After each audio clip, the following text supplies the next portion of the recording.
हमारी आज की कहानी मुंबई के एक ऐसे खानदान की कहानी है जो बहुत ही साधारण परिवार से आता है, पर आगे चलकर उसका लेवल बहुत ही असाधारण हो जाता है। जहां अंडरवर्ल्ड में उसकी दोस्ती और दुश्मनी दाऊद इब्राहिम, छोटा राजन जैसे बड़े बड़े माफियाओं से थी, वहीं राजनीति के क्षेत्र में भी उसने असेंबली मेंबर बनने तक सफलता हासिल की। एक मुस्लिम लड़की से शादी की, वो भी विधायक का चुनाव जीती और असेंबली तक पहुंची। अरुण गवली टैडी के नाम से फेमस हो गया। कहानी आपको फिल्मी लग रही होगी, लेकिन आज हम आपको इस वीडियो में अरुण गवली की फिल्म स्टोरी पर रियलिटी का तड़का लगाने जा रहे हैं। बने रहिए हमारे साथ इस वीडियो में बिल्कुल आखिर तक। अरुण गवली के पिता एक मिल में मजदूर के तौर पर काम किया करते थे। साधारण से परिवार में अरुण गवली के पास पढ़ने लिखने और एक बड़ा आदमी बनने के ज्यादा अवसर नहीं थे। 10वीं तक की पढ़ाई करने के बाद इसने भी पिता के साथ मिल में मजदूरी करने का काम शुरू कर दिया ताकि घर परिवार को चलाने में आसानी हो। लेकिन बदलते वक्त के साथ अरुण गवली का रुझान अंडरवर्ल्ड की तरफ बढ़ता चला गया। वो गुंडागर्दी और अपराध के रास्ते पर अपने कदम बढ़ाता चला गया। लेकिन शक्ति मिल में काम करते हुए इसने गुंडागर्दी के साथ साथ नेतागिरी के काम में भी हाथ मारना शुरू किया और आगे चलकर इसने खटाऊ मिल में काम किया। फिर गोदरेज, क्रॉम्पटन जैसी मिल में इसने काम किया और क्रॉम्पटन में काम करते हुए इसकी मुलाकात सदाशिव बावले से हुई। साल 1975, 1976, 1977 के दौरान घट रही तमाम घटनाक्रम अरुण गवली की जीवन के नए अध्याय की शुरुआत कर रहे थे। सदाशिव बावले का एक नाम सदा मामा भी था।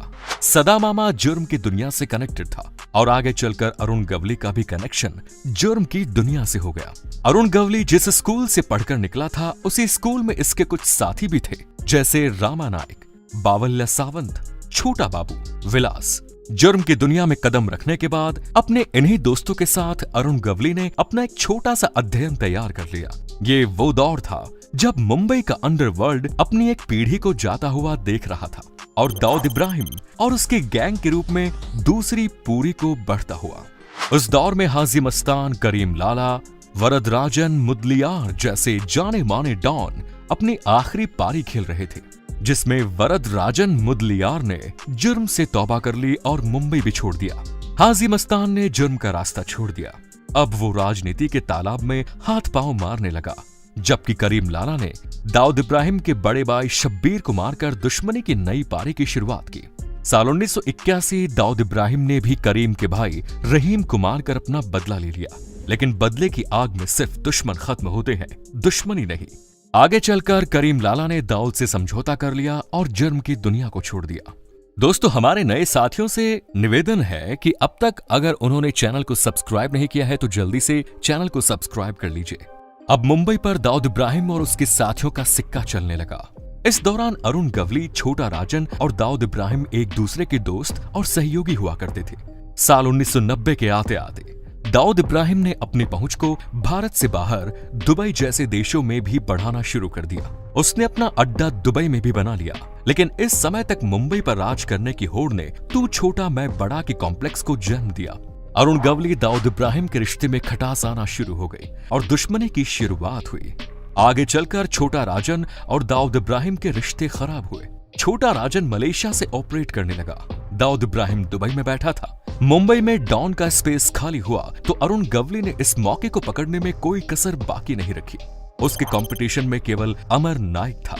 18 अप्रैल साल 1994 में अरुण गवली ने रविंद्र सावंत नाम के शार्प शूटर को अमर नायक के भाई अश्विन नायक को मारने के लिए भेजा। रविंद्र सावंत ने बाकायदा कोर्ट परिसर के भीतर जाकर अश्विन नायक के सिर में गोली मारी, लेकिन वो मरा नहीं बल्कि घायल होकर हॉस्पिटलाइज्ड हो गया।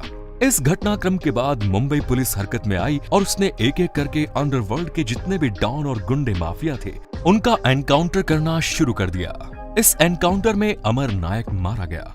पुलिस ने अश्विन नायक को भी अरेस्ट कर लिया। अब अरुण गवली के मुंबई का डॉन बनने का रास्ता साफ हो चुका था।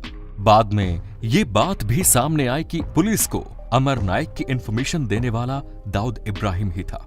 एक समय था जब मुंबई अमर नायक और अरुण गवली के लोगों के बीच की गैंग वार को देखती थी।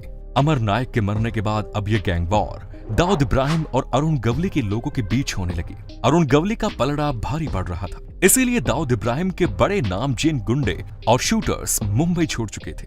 अरुण गवली ने सेंट्रल मुंबई में स्थित दगड़ी चाल को अपना अड्डा बनाया, जहां उसने बाकायदा 700 से 800 लोगों को केवल अपनी हिफाजत के लिए रखा। सभी हथियार चलाने में माहिर थे। इस पूरे एरिया को उसने किले की तरह बदल कर रख दिया। ये पहला डॉन था जिसने लोगों को बाकायदा सैलरी पर रखा। वो उनके स्वास्थ्य और खाने पीने के साथ साथ परिवार का भी ध्यान रखता था। इतना ही नहीं, दगड़ी चाल के उन लोगों की भी मदद किया करता था जो उसके गैंग का हिस्सा नहीं थे। यही वजह थी कि यहाँ से इसका नाम डैडी पड़ गया। अरुण गवली का ये किला इतना मजबूत हो गया था कि दुश्मन तो छोड़िए, पुलिस भी इस दगड़ी चाल में घुसने की हिम्मत नहीं कर पाती थी। यहाँ से अरुण गवली ने सुपारी लेकर हत्या कराने, अवैध वसूली और दूसरे गलत धंधे कराने चालू किए। इसने इतनी ज्यादा सुपारी लेना शुरू किया कि इसका नाम ही सुपारी किलर पड़ गया। आगे चलकर इसने मुंबई के बड़े बड़े बिजनेसमैन और बिल्डर से भी अवैध वसूली शुरू की। वो पहला ऐसा डॉन बन गया जिसने बड़ी ही सफलतापूर्वक मुंबई के बिल्डरों और व्यापारियों से पैसे वसूले और अपने आप को मुंबई में स्थापित किया। साल 1993 के ब्लास्ट और दंगों के बाद अंडरवर्ल्ड में भी हिंदू मुस्लिम की लकीर खिंच गई। हिंदू डॉन के तौर पर अरुण गवली को प्रोजेक्ट किया जाता था। मुस्लिम डॉन के तौर पर दाऊद इब्राहिम को। कई बार शिवसेना प्रमुख बाला साहेब ठाकरे के बयानों से भी ये संकेत मिले कि वो हिंदू डॉन के तौर पर अरुण गवली का नाम लेते हैं। जब एक बार अरुण गवली को पुलिस ने गिरफ्तार किया तो बाला साहब ठाकरे ने यह भी बयान दिया कि पुलिस हिंदू डॉन को गिरफ्तार कर रही है, जबकि मुस्लिम डॉन बाहर है। ये वो दौर था जब अरुण गवली की पुलिस वालों से भी सांठगांठ थी। इतना ही नहीं, पुलिस वाले उसके पैरोल पर भी थे। बाद में डॉन से रिश्ता रखने के चक्कर में ऐसे पुलिस वालों से भी सवाल किए गए, लेकिन अरुण गवली का अवैध वसूली का सुपारी का धंधा अभी भी जारी था। उसके ऊपर पुलिस के साथ साथ दुश्मनों का भी प्रेशर पड़ रहा था। उसने आगे चलकर शिवसेना से अलग अखिल भारतीय सेना के नाम से एक पार्टी बनाई और राजनीतिक गलियारे तक अपना रास्ता बनाने की कोशिश करने लगा। साल 2004 के चुनाव में अरुण गवली ने लगभग 20 आदमी चुनाव के मैदान में उतारे। इनमें से अधिकतर को हार का सामना करना पड़ा, लेकिन खुद अरुण गवली चिंचपोकली सीट से अच्छे खासे मार्जिन से जीता और विधानसभा भवन तक पहुंच गया। अगर अरुण गवली पर लगे मुकदमों की बात करें तो उसके ऊपर 40 से अधिक अपराध दर्ज थे, लेकिन शिवसेना छोड़ने के बाद कुछ अपराध खुन्नस की वजह से भी लगाए गए। इसके अलावा और कोई ऐसा नहीं था जो अदालत में खड़े होकर इसके खिलाफ गवाही दे सके। यही वजह थी कि कोर्ट में उसके ऊपर कभी कोई मुकदमा साबित नहीं हो पाया।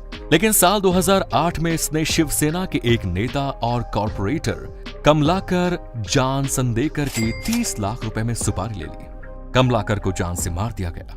इस मामले में शिवसेना ने सख्त एक्शन लिया। अरुण गवली के शूटर्स को पकड़ा गया और इसमें अरुण गवली का भी नाम आया। मुकदमा हुआ और लोअर कोर्ट से अरुण गवली को इस मामले में उम्र कैद की सजा हुई, जो कि हाई कोर्ट से भी बहाल रही। फिलहाल अरुण गवली नागपुर सेंट्रल जेल में अपनी सजा काट रहा है। इस मामले में अरुण गवली की गिरफ्तारी के बाद इसके गैंग का बहुत बुरा हाल हुआ। पुलिस ने एक एक करके इसके तमाम लोगों को एनकाउंटर में ढेर करना शुरू किया। पुलिस के डर से बहुत सारे लोगों ने मुंबई छोड़ दी। साल 2017 में अरुण गवली पैरोल पर बाहर आया। दगड़ी चाल में जश्न मनाया गया और एक बार फिर दुनिया ने अरुण गवली के डॉन वाले तेवर देखे। अरुण गवली के परिवार में उसकी बेटी ने कॉर्पोरेटर का चुनाव जीता। एक बेटा भी है। अरुण गवली ने जुबैदा गुजावर नाम की मुस्लिम महिला से प्रेम विवाह किया। जुबैदा ने अपना नाम आशा रख लिया। अब तगड़ी चाल की जिम्मेदारी उसके ऊपर है और लोग उसे मम्मी कहकर बुलाते हैं। आशा गवली भी एमएलए बनी। अरुण गवली का अपने बारे में अब यही कहना है कि वो तो एक समाज सेवी है। वो कभी ध्यान नहीं रहा कि उसने कोई अपराध नहीं किया। उस पर जितने भी आरोप लगे हैं वो राजनीति के चलते लगे हैं। आपका अरुण गवली को लेकर क्या कहना है कमेंट्स में जरूर बताएं। मिलते हैं नेक्स्ट वीडियो में। जय हिंद, जय भारत, वंदे मातरम।